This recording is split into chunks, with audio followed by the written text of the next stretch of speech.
Alunos, sejam bem-vindos à nossa primeira videoaula da disciplina de Rádio e TV Redação. Nessa videoaula, vamos falar sobre as características do rádio. A gente vai se basear no livro Produção de Rádio, de Robert McLeish. Vamos lá, ele lista algumas características do rádio, são elas: o rádio forma imagens, fala para milhões, fala para cada indivíduo, é veloz, não tem fronteiras, é simples, barato, efêmero, serve como pano de fundo, é seletivo, tem personalidade, ensina, toca música, pode surpreender, pode sofrer interferência, é para o indivíduo e é para a sociedade. Essas são algumas características que esse autor atribui ao rádio. Então, vamos falar especificamente de cada uma dessas características. A primeira delas, o rádio forma imagens. O rádio é chamado de um meio cego, mas por isso mesmo ele pode estimular a imaginação. Quando a gente ouve a voz do locutor, a gente tenta visualizar, né, quem é aquele locutor e tenta também imaginar aquilo que ele está falando, né? Tenta visualizar aquelas palavras, né?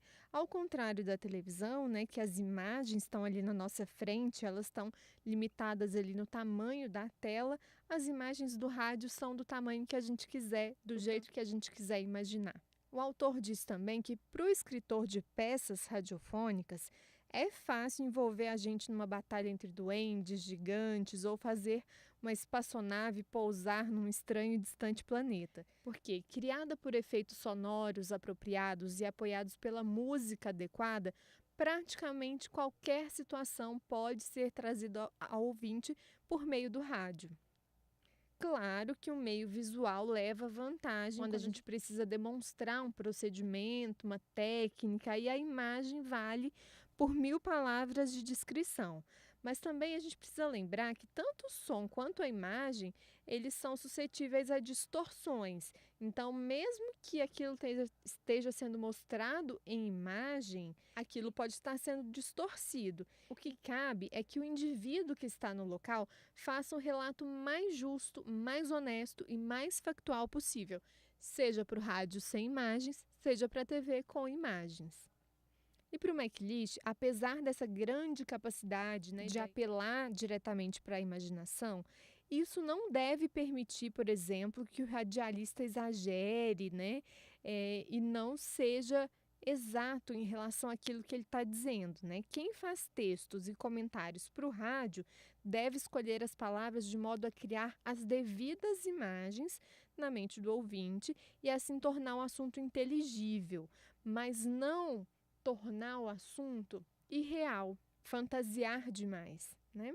Outra característica, o rádio fala para milhões. O rádio é um dos meios de comunicação de massa, a gente sabe disso. E o termo radiofusão indica a dispersão da informação produzida, que abrange cada casa, vila, cidade, país que esteja ao alcance do transmissor daquela rádio, por exemplo, né? O potencial de comunicação daquela rádio é muito grande, mas o efeito real pode ser pequeno.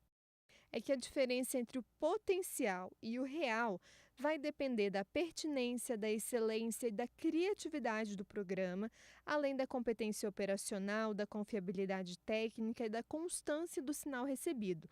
Além disso, influi muito também entre a audiência potencial e real daquela rádio a concorrência que ela tem. Outra característica: o rádio fala para cada indivíduo. A televisão, de um modo geral, é assistida por pequenos grupos de pessoas, né? E a reação a um determinado programa, ela pode ser afetada pela reação entre esses indivíduos.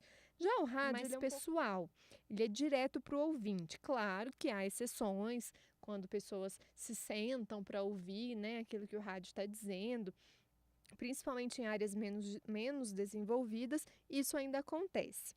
Para o autor, diferente da televisão, em que o telespectador está observando algo que sai de uma caixa que está ali, as paisagens e os sons do rádio são criados dentro da gente, né? E ele acredita que isso pode ter um impacto e um envolvimento maior.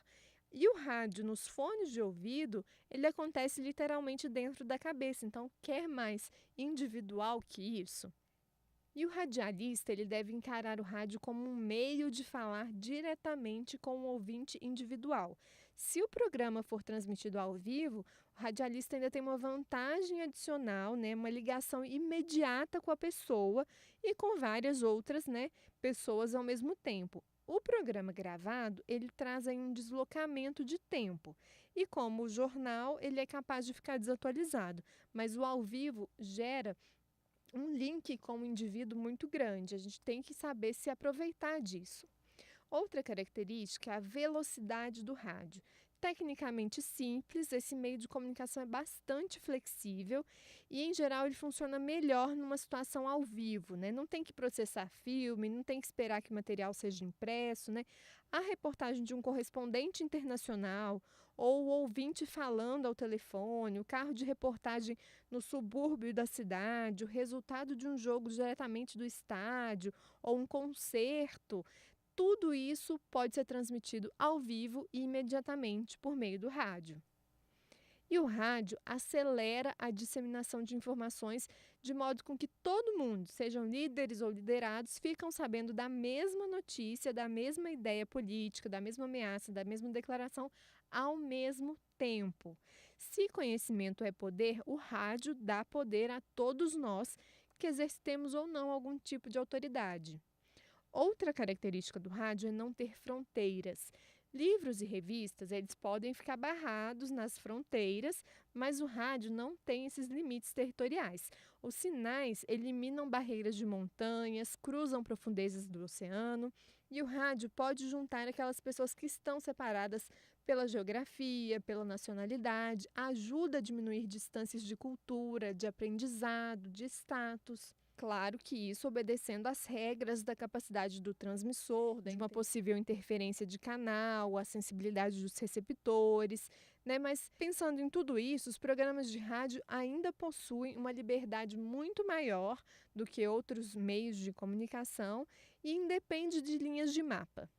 O rádio também é simples, né? Uma pessoa com um gravador já consegue produzir material para rádio. No caso da TV, geralmente é necessário uma equipe com repórter, cinegrafista, tem que levar a câmera, né? E às vezes vai até um auxiliar para iluminação. Já o rádio não precisa disso tudo, né? Muito mais simples. Sai o repórter com o gravador, às vezes com o microfone, e ele já consegue também, às vezes, fazer uma entrevista ao vivo pelo celular e entrar, né, na programação ao vivo da rádio. Essa simplicidade do rádio também torna mais fácil a participação de pessoas não profissionais nesse meio. Então, é mais fácil que pessoas que não sejam formadas ou que não estejam vinculadas a uma empresa de comunicação possa também fazer rádio. Outra questão em relação à simplicidade do rádio é que, por exemplo, na televisão ou no impresso, qualquer perda de padrão técnico a gente vê rapidamente, né? Se a imagem da TV não está bacana, a gente já nota na hora, se a impressão da revista saiu errada, a gente já nota. Em relação ao rádio, essa margem entre o excelente e o suficiente, ela é menor, né? A gente consegue perceber menos. Mas não quer dizer que a gente não deve trabalhar pelos mais altos padrões. E para o radialista, essa relativa simplicidade do rádio significa, por exemplo, flexibilidade na programação. É muito mais simples você inserir uma matéria num programa, ou mesmo colocar um programa todo na programação daquele dia, ou tirar alguma coisa, substituir por outra, do que, por exemplo, na televisão, que tem horários mais rígidos, né, do que na rádio. Principalmente quando aquilo que você quer inserir, tirar, cortar, enfim, for algo urgente. Outra característica, o rádio é barato. Quando a gente compara com outros meios de comunicação, tanto o custo de capital quanto as despesas de manutenção são menores no rádio. A principal dificuldade na hora de montar uma estação de rádio geralmente não é o dinheiro para se fazer isso, e sim obter a frequência de transmissão, porque essas frequências são protegidas pelos governos. Então, a gente tem que conseguir a outorga dessa frequência, né? Ou a concessão dessa frequência. E isso não é fácil. E o rádio também é barato para o ouvinte, né? A produção em massa de aparelhos de rádio a baixo custo possibilitou uma distribuição quase que universal de rádios. Ele é mais acessível que livros, o bom rádio traz a sua própria biblioteca, né, de especial valor para aqueles que não sabem ler ou que não podem ler, por exemplo, analfabetos, cegos e pessoas que por algum motivo não entendem aquela língua. Outra característica, o rádio é efêmero. Ele é um meio de comunicação efêmero porque se o ouvinte não estiver ali naquela hora para ouvir o noticiário, né, que já foi transmitido, ele vai ter que esperar pelo próximo noticiário que pode não ser a mesma coisa. Então é uma característica, né, de efemeridade. Diferente do jornal impresso, que o leitor pode deixar ele lá de lado na escrivaninha e depois pegar outra hora, né, ou então emprestar para outras pessoas. A radiodifusão, ela impõe essa disciplina rígida de estar ali na hora certa. Mas aqui eu faço um parêntese, né? A gente está falando do rádio tradicional. Quando a gente entrar na questão do rádio online, a gente vai ver que muito do que já foi ao ar está ali armazenado no site. A gente consegue ouvir mesmo depois, né, que aquela matéria foi ao ar, aquele programa já terminou há um tempo, mas a gente consegue ouvir por causa, né, desse armazenamento das informações nos sites das rádios. Voltando aqui para o rádio tradicional, né, em relação às características que o Robert McLeish classifica, né, em relação ao rádio, ele fala que o rádio é efêmero e, por isso, o produtor deve reconhecer que, embora ele possa armazenar programas de rádio em arquivos de fita magnética, né, no caso, mais antigamente, o seu trabalho tem vida curta para o ouvinte. E se tem vida curta, né, é preciso que a gente tenha algum tipo de registro escrito daquilo que foi ao ar. A gente tem que saber, por exemplo, foi dito quando, onde, por quem. É muito importante, porque pode ser que a rádio seja processada em algum momento por algo que foi ao ar. Então é importante ter o registro escrito daquilo para poder se defender, né? Além disso, a efemeridade do rádio traz uma outra questão. A gente tem que saber que o ouvinte não só deve ouvir o programa na hora da transmissão, mas também entendê-lo naquela hora. Então, o impacto e a inteligibilidade daquela palavra que foi dita, daquele texto que foi dito, ele deve ocorrer na hora em que a palavra ou o texto foi ouvido, porque raramente vai ter uma segunda chance. Então, o produtor, né, o radialista, ele deve se esforçar pelo máximo de lógica e ordem na apresentação das ideias e usar também uma linguagem de fácil entendimento. A gente tem que sempre lembrar que pode ser que a pessoa não tenha outra chance de ouvir aquela notícia, aquela informação. Então, a gente tem que ser o mais claro possível para que ela entenda de primeira.